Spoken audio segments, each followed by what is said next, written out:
Welcome to the Golden Beats podcast. We are talking spring roundtable with Blunter S. Whompson and Violet Wanda Music, And we're going to get into kind of a time when we're all coming out of our caves. We are done hibernating for the winter. We're getting excited for 2025. We are looking forward to music festivals, to releasing new music, to content coming out, to connecting with our audiences. So this is an exciting time. It can also be a troubling and struggling time because we got to stay motivated.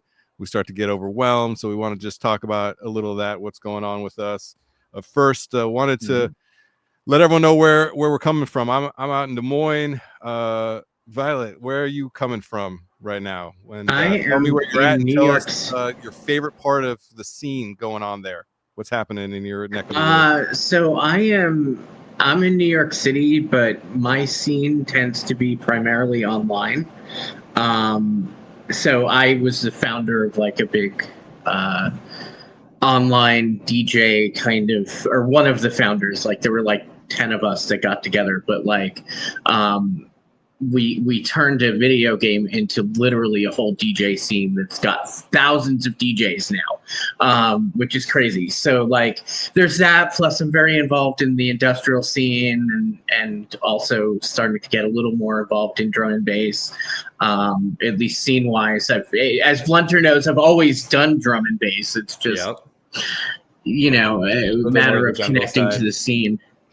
Right. So like, connecting to the scene and stuff like that. I'd say my favorite part about that is actually because the internet is so accessible, it's made it easier for people to kind of like, drop me a line or say, hey, your music like has really, really, affected me, or I want to learn to do what you do. And I get a lot of that actually. Which I thought was really cool. I had one of those the other day on SoundCloud where somebody was like found like an old Sarah Bareilles remix I did, and they were like, "No way!" And I like answered them because I try and answer comments because you have to. And I was like, I really, I'm old. I'm 50 years old, so I was like, I love 90s music and 80s music and all that stuff. So like and then she messages me and asks me like, how do I get started? So like I thought that was really neat and really cool, and like that's what I really love about doing music in general is it's like you have those people where it actually touches them, where you're mentoring people, where you're spending time with people, where you're really helping other people develop, and I love that part of it. So oh, that's great. And the internet has created unfettered access across the globe to artists, creators. For better or worse. For better or worse, no doubt. No doubt. Sometimes the trolls are heavy in that community, but also you got to filter through that and find the diamonds in the rough there. And it sounds like when people reach out to you with that kind of openness to want to learn and want to grow and develop themselves and looking to you, I mean, that's meaningful, that's powerful, that motivates you, right? Sure, as a creator, as an artist. Absolutely. Right. I mean, I've spent a lot of time, and we can get into this later, but I run a charity label now with a couple friends, like, where we do albums, where we get some of the biggest industrial names to donate tracks to raise money for causes. All right, put a pin in that. We got to come back to that. That's good. That's exactly the kind of spring motivation that we all need to get ourselves, out of the train station, so to speak. Is sometimes these early spring months can be a little bit rough on making the transition into work mode. So, Blunter, where are you coming from in the world? And tell us about the scene there. Yeah, so I'm coming over live and direct from San Diego, California. My hometown. Like down here for. Oh, dude, like SD is rocking. Gotta tell you, chill as all hell, but they absolutely have a ripping like tribal scene. Like down here, what I've seen from like with like SD in particular, because it's kind of give you like how I've gone through a lot of like the West Coast. I've kind of done the West Coast slide, where I started up in like P-Town, like Portland, right up in the Pacific Northwest. Was up there for a number of years, and then like did all like an entire slide down to the Bay Area for a little bit. Then I was like doing the Bay Area thing over in Oaktown and like did that thing, like doing like house and techno and shit. And then like bounced over into like Reno, Nevada, and checked out that scene, which is like a lot of like bass heads, drum and bass, and techno fiends. And also like over into South Lake Tahoe as well. And like South Lake Tahoe is like super like West Coast bass, also like super like deep dub, etc. And then went over to like Sacramento for a little bit, did the thing over there. And then like as I was over in like Sacramento for a little bit, like then like finally slid all the way down into like SD. And from what I've seen with like San Diego is that it's like super a lot of like jungle-ists, a lot of like dark minimal drum and bass, a lot of like also like techno fiends and like hard techno as well. And it's like the type of peeps that you'll just see like go like from like one show to the next and like be up until like the afters of 6 a.m. And it's like super like chill peeps at the same time though, because it's kind of like with San Diego, the vibe of the place is that if you're not super chill, you're just going to bounce up to LA. And then everyone else who's super chill stays in San Diego. I was about to say, you only skipped over LA in your move down the 5 freeway, down the 101 from north to south. Yeah, very much so, man. Hey, I only jumped from Portland to Sacramento, and then I came back to the East Coast. So, hey, that's how it goes, man. You got your West Coast fill. Had to go back to NYC. I liked the West. Well, I didn't like Portland. Portland was, I would never go back. I mean, I might go back to visit, but I'd never go back to live there. Like it just wasn't my scene. You just don't like being kind of foggy all the time? I think it was that, and there was a bunch of other like circumstantial things in my life that just made it unsuitable. And I was like, I ended up leaving and going to Sacramento. Sacramento was awesome. Like I met, do you know With a Z Blunter from the dojo? Do you remember him? He was around a long time ago. With a Z. With a Z. I never met the guy. Yeah, so he lives around Sacramento, and we actually like hung out and like smoked some weed one afternoon with his girlfriend and shit. Like it was just he was on his way back from some festival or something, and he was like, "Oh hey, you interested in a visit?" And I'm like, "Oh sure, like stop on by." Let's go. Let's go. But like it was really cool. He collaborates with Blue. You remember Blue? Matrix? Blue Matrix. Yeah, I remember him. But he collaborates with Blue a lot these days. And Blue is like one of my best friends. So yes, you don't often hear the shout outs for Sacktown, so it's really great. No, you hear don't. Sacramento shout out here, and that you had a good time there. Sacramento industrial is also amazing. Like the industrial scene there is really great too. I actually got a remix commission just from hanging out in the Sacramento industrial scene, but that was like almost 2 years ago now. So I like it. All right, good. Now that we're all checked in, kind of people know what part of the world we're coming from. In the online forums, it's important because you could have people from multiple countries. We got 3 different time zones on here with us, so it's always cool to kind of see where people are coming from and how much kinship there is across time zones, across countries when kind of music and artistry is at the core of it. So love hearing that. All right, so a lot of times, kind of over the winter, a lot of artists are staying in the lab. We're focusing on the work, and I'm interested to hear what the two of you have been working on, what you're excited about kind of bringing out this season as far as music goes, collaborations go, content that you're working on, anything like that.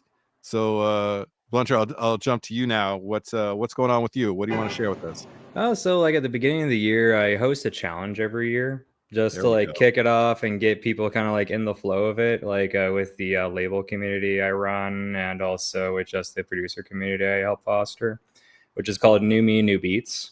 Basically, the whole idea of it is that you make a beat a day, every single day. And you have an intro, outro, like in a nice like chorus section. Make sure you have a hook. And like you post it up in a spreadsheet so everyone else can see that you're doing it every single day. Oh, some accountability. I like that. That's like a workout challenge. Let's go. Oh, it is. And it's like the whole point of it is like, hey, if like you start feeling like you are falling behind, hey, do a catch-up beat, just like you do like a catch-up workout, right? And then it's like, all right, cool. The other part of this is that you're getting to know what part of your workflow sucks. And like, okay, cool. If I reach into my DAW really quick and I try to get in here, what is about to make my dick go soft when I try to make out this beat, right? And all of a sudden you're like, oh, fuck, I try to pull out this preset and it's not jiving. I don't have all my shit together. Like, what is this? Get your shit into a bag somewhere. Get it together. Just get your shit together, right? And that's all a part of like that challenge, where you're trying to figure out those pieces of your workflow that are hangups. So then as you rock out into the rest of the year, you get to stay in flow. And also the other part of the challenge is leveraging what is called the Pareto principle. So are you familiar with the Pareto principle? I'm not. Tell us about it. Yeah, cool. So the Pareto principle is basically 20% of your work will do 80% of the output, right? Yes, the 80-20 rules. Yep, 80-20, otherwise known as Pareto. That's right. And so like with that, the part of that is like if you do 30 beats in that time frame, 20% of those beats will be track worthy just by the numbers. That's math. Sheer volume. And also by going through that, you're going to have to mount what I like to call the banger shitter. Basically, you're just sitting there, you're just like, all right, come on, I'm trying to get a banger, but I have to eat a lot of shit to get there. Let's do this. And you just go through and you're going to probably like look at it back at your DAW and you go, what was I doing that day? What the hell was I thinking? I've had a few of those. Oh, God, yeah. And probably mostly those when you look back at, wow. Oh, yeah, dude. And that's why it's like you have to like crank through all that stuff, right? And a part of like that definitely at the, like, I think definitely at the beginning you're like that, like you're like, I need to write my I think it like as and like you said, you know, it's about practice and getting your workflow straightened out. Once your workflow is straightened out, you're less apt to make 20% good. You're more apt to make 80% good and 20% bad. Yep. Because you've been practicing and you've been working right. And you've been working on all these little things that ultimately at the end of your month, your year, whatever of, you know, doing this sort of, you know, repeat exercise, you've now got the skills as well. You've built the skills up too. So it's just practice. Yeah. And how long do you run the challenge for? For a whole month. So it starts, it kicks off in January. I let all the server know, like, yo, this is starting. Get your names in there. Let's go. And then like we all kick it off and just hit the ground running. And we just like, how many people participate in the challenge this time around? This time around, there's a good like 7-8 producers in there. In years past, there's been sometimes 5. Other years past, there's been like 15-20 of us just like fucking just going for it. Wow. And like I actually got someone who is inspired from that, who wants to run another challenge here in May. And I'm like, awesome, you want to do a remix of it? Fuck yeah, dude. Let's see how we can facilitate that. Because like the beautiful thing is when you see someone who's inspired by that type of thing, it's like instead of being like, oh God, what is this? And it's more like foster that inspiration to see where they want to go. And then see like, hey, the skeleton's already here, right? It's kind of like to make an extremely nerdy reference really quick that I know Tess will get. It's kind of like when you make like a base kernel, right? For like a distro. You have the bare bones. Guess what? You can build off of that into whatever the hell you want, but you still have the bare bones, right? It's the same thing. It's just, or like a template that you give to someone that they build off of that shit. And all of a sudden they're like, oh shit, I can take this template and then just run with it and just add some additions. Like, fuck yeah, dude. Go for it. Like, this idea is meant to be shared. Take it. See what you can do with it. Because guess what? The bones of it, they don't change. Like what you add on top of it will help like improve it over time. And plus, like everyone else has different ideas that you never know will actually be there and you never seen, right? Yeah. And you found that like the foundational, the bones of it are somewhat immovable and you're just riffing over the top of them. Is that what you find? Or is it? Yeah. Like it's the basic, like the basic format's super bare bones by design. Like it's made to kind of like you are supposed to remix it. You're supposed to tweak it over time. Like if you don't do that, the challenge gets boring. But B, you also don't find new ways to challenge yourself, right? It's kind of like how when you're practicing katas in a martial art, you're always, if you practice the same kata over and over and over again, you're going to actually start finding yourself unconsciously adjusting it to your own form, whatever that may be. Because even though you're doing a twist punch, for example, or just like a straight strike, like in Sing Yi, you'll find out your body like, oh shit, if I just adjust myself in this X way, I'll do this better, right? And because of that, if you don't do that over and over again, you won't discover that. And that's why all those techniques are so bare bones, right? It's just still the same straight punch, but you can slightly adjust it over time, and you'll see those remixes. Oh, I love that. I'll share. I find it funny how all of our little like you and I have very similar ways of like learning or tricking ourselves into like doing things and like teaching. Yep. But what's interesting is that kind of mentality came from the dojo. Oh, absolutely. Absolutely. Like the fact that we both do that is very indicative of where we came from, you know, in a lot of ways, because those were the types of challenges that Il Gates used to give us, you know, and they worked. Very much so. I like hearing that. It reminds me of a creative process that I apply that actually my mother instilled in me. She's from the generation, right, that saw the moon landing live. Yep. And she said she remembered this thing that was spoken at that time, where you make it to the moon with 10,000 adjustments of 0.000001 degrees. And so often, especially in creative processes, if something doesn't quite click, it doesn't quite land, it doesn't quite work, we then do a 180 and we go, nope, that didn't work. But really, you need 10,000 adjustments of 0.000001 degrees of difference, and it's those micro adjustments that make the difference. So when you're saying that hits for me 100%. Oh, absolutely. Like I'm trying to stay on that. It's hard when you look at it and it just doesn't look right, it doesn't feel right, it doesn't sound right. But you're just a couple more adjustments away from finding that sweet spot. Exactly. And you have to keep doing it though every time, because if you stop, that's where you don't find that last adjustment where you're like, oh shit, that is now hitting. Holy fuck, let's go. Ooh, that's really good. My sort of way of doing this was that, and Blunter remembers this because like everybody sort of witnessed me do this, which was, as I said in when was it, October 2020, so it's 2025, so October 2023, I said, time permitting, in other words, like if I don't have to work, if I don't have to do, you know, one remix a day for a year. I think I got 200 and something remixes done. That's amazing.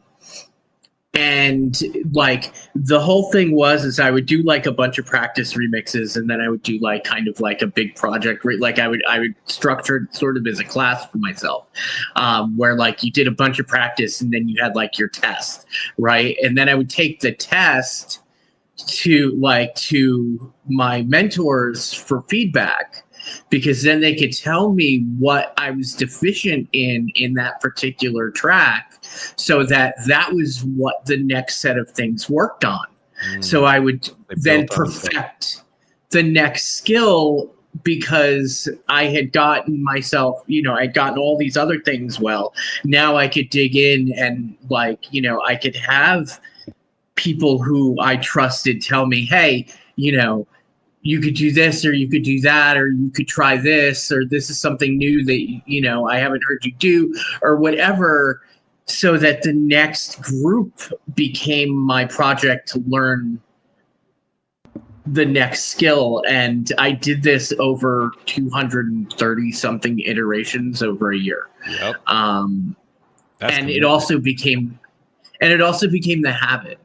It became the habit. Instead of opening a game, you know, playing Final Fantasy or playing Star Trek Online or whatever, now I open my DAW, like, because I've gamified the reward and feedback. Still getting that dopamine hit for, like the game would. Right.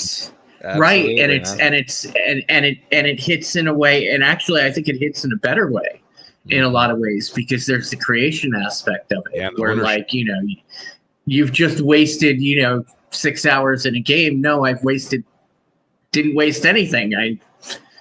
You did a gained. track in 6 hours. Love that. Right. Oh, I love this banter. I love that the two of you already have this relationship. So I'm vibing on this. I'm feeling this. This is great. Tess, same question to you. What have you been working on in the lab? What are you excited about? What are you anxious to kind of share into the ether coming into this spring and summer of 2025?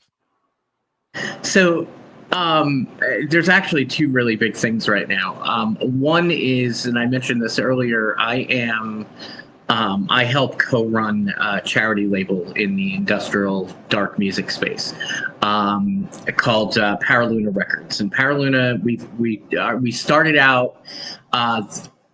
Some people may know this name, Charles Levi from My Life to Thrill Kill Cult, which is a seminal industrial band from the 90s. He was their bassist, and he's experiencing some health difficulties right now. So we've been raising money in intervals to help him out. Sure. And so we started this charity label very specifically to release Retronomicon, which was actually surprisingly my big sort of break in that community. And what happened was instead, then I did another album with Giant Monsters on the Horizon, which was a remix album that I did for them. It was like I remixed a whole album for them. We released it for charity as well. And then we released Transversal, which was all transgender artists, and I co-executive produced that. Now we're doing our second Retronomicon, and I'm essentially co-executive producing that right now, and I'm doing all of the mastering and everything else on this, which is it's covers. The first Retronomicon was 80s covers, and this one's 90s covers. So I have two tracks out there. One is Violet Wanda, one is Exposure Kills. And Exposure Kills is my more poppy project, like, if anything, sort of industrial pop, but I also do like dance floor D&B and a whole bunch of other stuff as Exposure Kills. So we've got two tracks on there from me, but we've got tracks from all kinds of other amazing artists on there. And it's all 90s covers. And I know I've heard some of the other covers, and they're amazing. But I'm doing Possession by Sarah McLachlan as Exposure Kills. Nice. And I'm doing The Cure's Burn, if you know anything about the Crow soundtrack. And My Life with the Thrill Kill Cult and Charles were in that movie. So I picked it because it was very symbolic of the cause.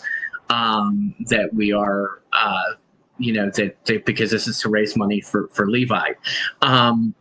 The next big thing is, this is really exciting. In the 90s, I had a what I call trans mom. We called her Auntie. And Auntie also was the trans mom of another big drum and bass artist from the 90s. 187, somebody who was known as 187 back then, but now prefers Jordana. But just to set the tone as to who this is, and Jordana's gone through a whole bunch of stuff, and that's not my story to tell. But you can look online; it's tragic, and she's kind of coming back from a long time of recovery.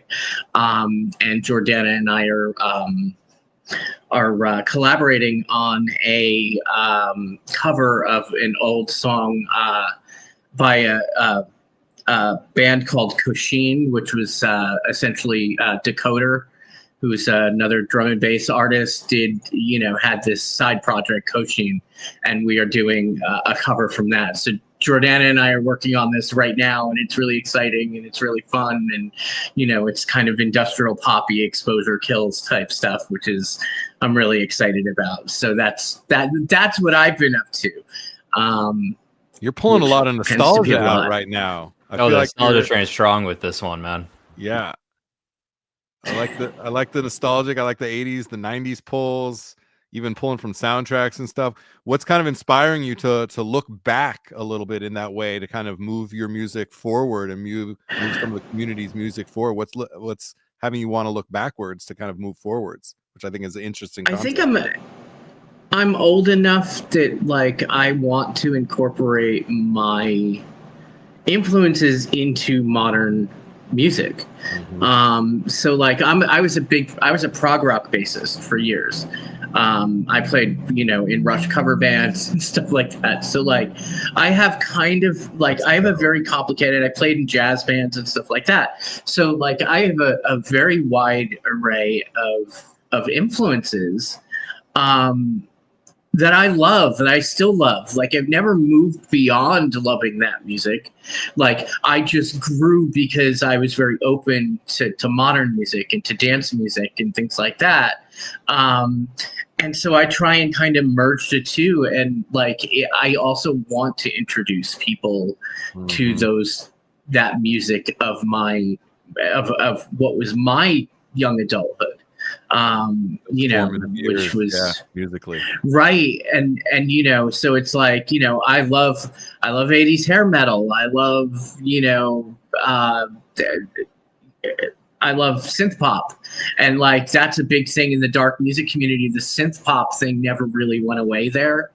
So like, there's a lot of synth pop influence in like what they call the dark music community, which is like, industrial goth music, and it's very wide. Like it ranges between like, gothic rock, like Sisters of Mercy to, Frontline Assembly or even Rez at some level, you know what I mean? Like is kind of in that industrial zone, in that dark music zone. And so you have this very wide range of influences to pull from, plus what was important to me. Like you can hear it in my drum and bass work. Like there are a lot of progressive rock structures in my drum and bass work. But that's pretty common actually, because Pendulum is pretty much a prog rock band that does drum and bass. Like, they're kind of my template. You know what I mean? You've got the Chemists, which are another rock band that does drum and bass. The structures that are in drum and bass, that breakbeat, even at those tempos, are all over rock music. That's where they came from. So like this, it makes sense that the structures in drum and bass, especially like dance floor, will be rock structures. And you've got artists like Dimension, you've got artists like Subfocus, you've got artists like Metric, who there's prog rock all throughout their music. Like it's all throughout. But I don't know if I would suspect they know it, because like Pendulum specifically collaborated with Steven Wilson of Porcupine Tree. And Steven Wilson is a very venerated prog rock artist. So like, there's that, but like there is a lot of prog rock influence in like dance, specifically dance floor drum and bass, which I find like that's what drew me to it, because I could do those things so the same way as I did when I was writing prog rock. Oh, I like that style bending. It makes me think of this recent interview I saw where Pharrell and Dave Grohl were talking, and Dave Grohl was saying how so many of his drum beats came from like Earth, Wind, and Fire, and like soul music and stuff, and that pop pop pop pop pop pop was coming from that. So it's interesting when you hear these seemingly completely divergent styles of music having those touch points where there is some symmetry between them and inspiration between them. And I like hearing that from both of you. Both of you are clearly very much in that mentoring space, very much in that collaborating space. And you've already mentioned some other artists. But I want to just take a moment to beat this spring metaphor into the ground a little bit more. So let's springboard somebody that many people maybe don't know about right now, that you're just really hyped on, somebody that might be in your community, in your network, or that you're just listening to, you find yourself listening to on the regular. Who's one artist that we could celebrate right now for a moment and give them their flowers here on the podcast? Blunter, who's somebody that comes to mind when I pose that question? Oh, actually, that would be the homie that's coming out on Road Tripping Records, my label right now, Squirrel.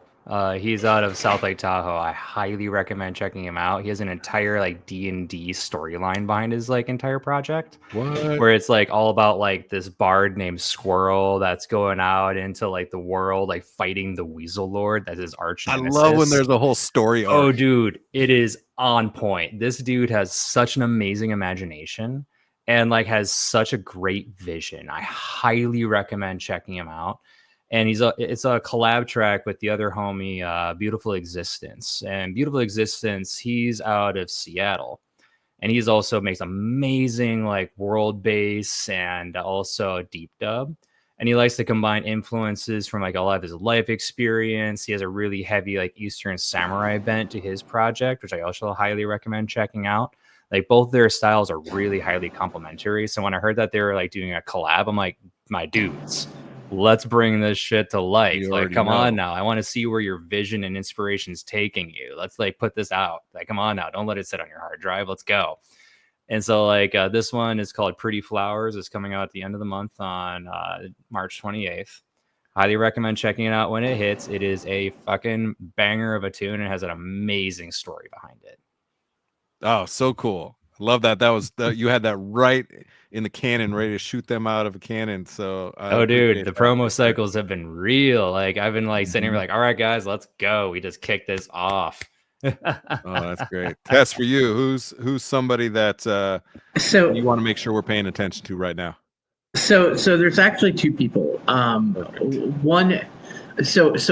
be Morgz, Morggz.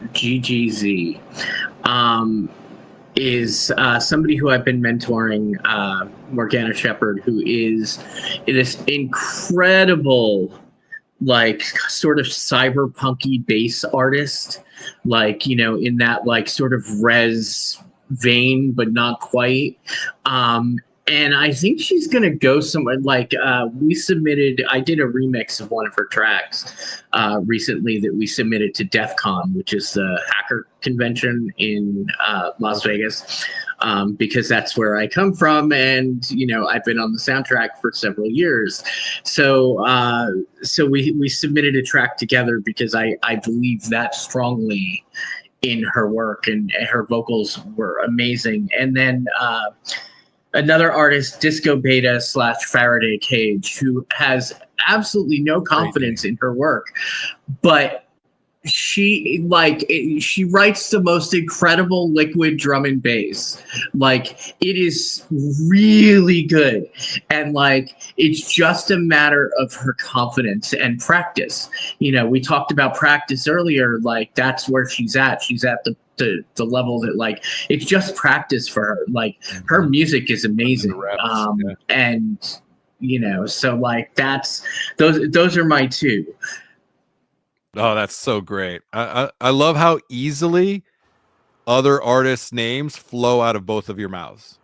It's just so natural. And sometimes when you're in the lab, when you're focused on your music, on your sets, on your shows, it can get a little bit tunnel vision. And so I always appreciate when artists are able to kind of look outside of themselves and really celebrate everything that's going on around them. That's, I think, how you uplift the whole community. And that's, again, why Golden Beats exists, to support the joys and the pains, the struggles and the successes that everyone across the industry is having. And to be able to share that on the podcast is meaningful, and to be able to uplift the community is meaningful. So I don't have to tug or pull at all. The two of you are just letting it flow. So no, absolutely. That's tug at all.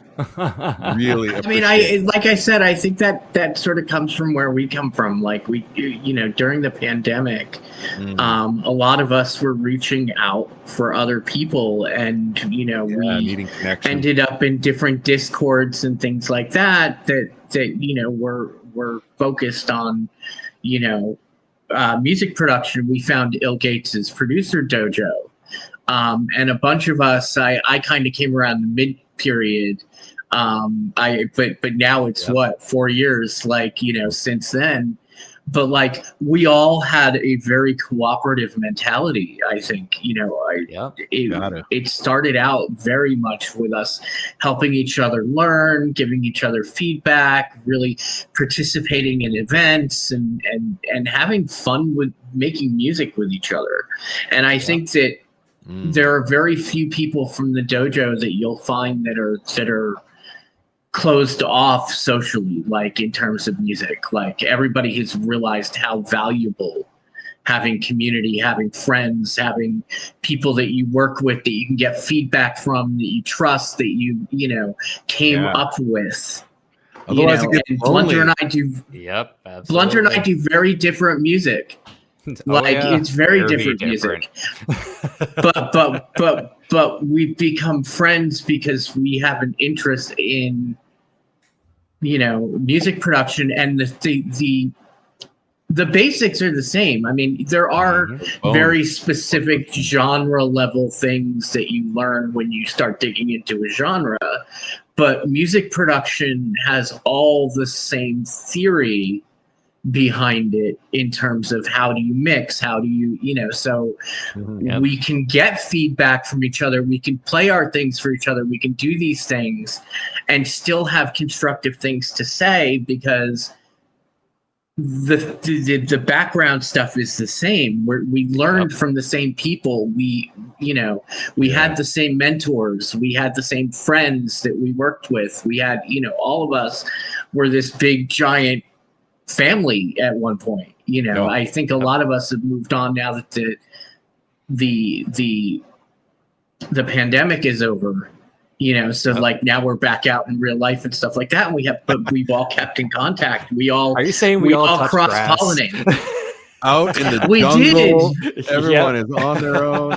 Oh, I appreciate this. I love the camaraderie that's coming out of this conversation. I'm grateful for it. You two are such music nerds, so it's really great to kind of get into the lab within your heads. Appreciate that. All right, let's just take 1 second as we wrap this up. We could talk for hours, I know. Oh yeah, man. We're gonna wrap this up. And, where can people find you? Reinforce the social handles, where you're at, where they can find your music, and any maybe upcoming shows you want to highlight. Just take a moment to let people know where to find you. Blunter, you want to start? So you can find me at Blunter S. Whompson on all the platforms. It's Blunter S. Whompson, like Hunter S. Thompson, but Blunter S. Whompson. You can find me on SoundCloud, Spotify, all the different streaming platforms. I'm everywhere, baby. And I'm mostly active on IG. So if you ever want to start up a conversation and get at my ass, hit me up over there. Or if you want to come over and join in the Discord community, come over to the Road Tripping Records Discord. We're running shit constantly in there, as Tess can attest to. Get on that challenge. Oh, absolutely, man. Along with ciphers and all types of other stuff, man. And on the show tip, I'm going to be actually over at Spin Nightclub in San Diego here this Friday. I'm going to be throwing down with Spy, SPY. He's coming in over from the UK. It's going to be one hell of a fucking rager. Oh, hell yeah. Oh, yeah, dude. It's hell yeah. That just registered to me. I'm like, wait.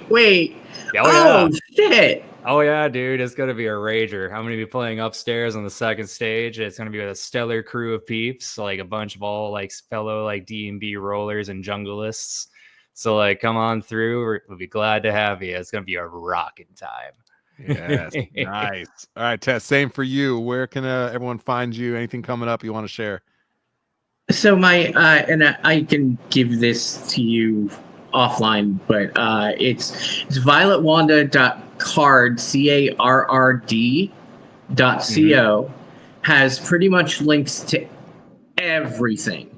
And there's tracks up there and there's stuff like that. A lot of my newer stuff isn't up there. I need to update that EPK, but it has stuff from all my projects, Violet Wanda, Tess, LaCoell, Exposure Kills, even some lesbian dance theory stuff, which is another project that I have that is more of a collaborative project with friends. So you can find all of that there. And like I said, you can also check out Paraluna Records. .bandcamp.com. The next Retronomicon should be out in April. I've sort of backed off DJing a little bit, although I've been sort of getting the itch again. But I spent so much time in my DAW doing remixes and stuff like that it's been the inertia of like, you know, actually getting my controller out and doing DJ stuff has been, you know, but there's going to be a lot of new music coming out this year. So that's what really counts, I think. So yes, love it. Love hearing that. Absolutely. Love it. I'm going to be keeping track. We're all being keeping track of what you two are doing. That's all we got for you. That is it. This is the Golden Sounds Beats good. podcast with Blunter S. Whompson and Violet Wanda Music. I'm Jensen Cummings. We appreciate you. Cheers. Cheers.